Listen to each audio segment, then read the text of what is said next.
Connaissez-vous toutes les catégories de risques que vous avez à affronter lorsque vous faites un projet? Bonjour, ici Michel Baudry pour formateur.ca.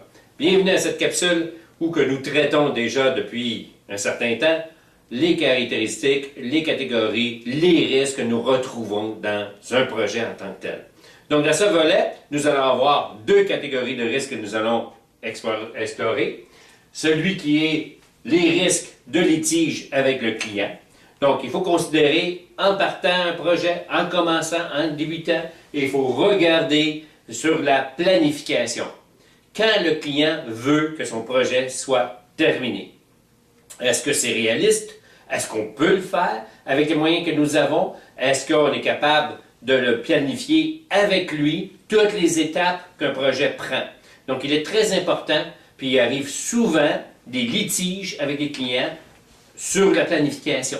Le client s'attend à quelque chose, et ça, on parle ici de la qualité, évidemment. Donc, le client, qu'est-ce qu'il veut? Qu'est-ce qu'il désire au point de vue planification?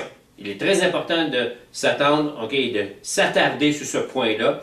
Et si on a un dérogement durant le projet, qu'on va déroger sur une date, par exemple, de livraison d'une des étapes, il faut immédiatement le contacter et prendre en sorte de faire des plans d'action différents pour pouvoir faire en sorte qu'on ne s'en va pas trop loin dans nos délais. Donc, il faut aussi voir les risques sur les attentes du client. Est-ce que les attentes ont bien été expliquées? Est-ce que le client comprend ce qu'on va faire et que nous, on comprend bien ses attentes? Donc, il faut les énumérer afin d'éliminer les risques de mésentente. Et aussi sur les objectifs du client. Très souvent, les objectifs, des fois, ne sont pas tout à fait les mêmes que les attentes.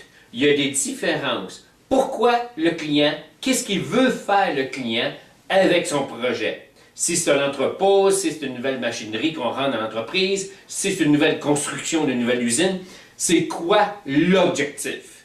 Parce que très souvent, l'objectif va venir en sorte de confirmer les attentes. Mais des fois aussi, on va s'apercevoir que l'objectif peut être différent des attentes. Et ça, il faut mieux le prévoir avant, l'analyser, le faire avec le client pour qu'il comprenne que ses objectifs, des fois, ça ne rentre pas en ligne avec les attentes, voir entre les deux, parce qu'il y en a un qui est subjectif et l'autre est réaliste. Donc, c'est pour ça qu'on fait l'exercice des deux. Donc, c'est pour ça qu'il faut limiter le plus possible les risques sur ce sujet-là afin d'avoir le moins de litiges possible avec les clients. Il y a aussi des risques sur les systèmes de technologie. Donc, si on regarde quel genre de communication que nous allons employer à travers notre gestion de projet, est-ce qu'on va prendre, par exemple, comme je vois souvent en ce temps-ci, il y en a beaucoup qui travaillent avec les courriels. Donc, un gestionnaire de projet va envoyer des courriels à ses contremaîtres. Et ils vont se promener avec des technologies comme des iPods ou ces choses-là, qui vont faire en sorte qu'il va pouvoir avoir des messages textes avec des pommes. Il va travailler avec ça. Sauf qu'on s'est rendu compte que les messages ne rentrent pas tout le temps. Donc, il y a des risques de mauvaise communication. Il y en a un qui va dire « Ah, je te l'ai envoyé. » On va répondre « Je ne l'ai pas reçu. » Fait qu'à un moment donné, celui qui envoie n'a pas seulement la mission d'envoyer sa communication.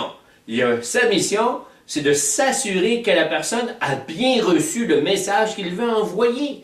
Donc, c'est un peu comme nous quand on fait de la formation. Il ne faut pas juste s'assurer de donner un cours, il faut qu'on s'assure que l'élève a compris. C'est ça qui est important.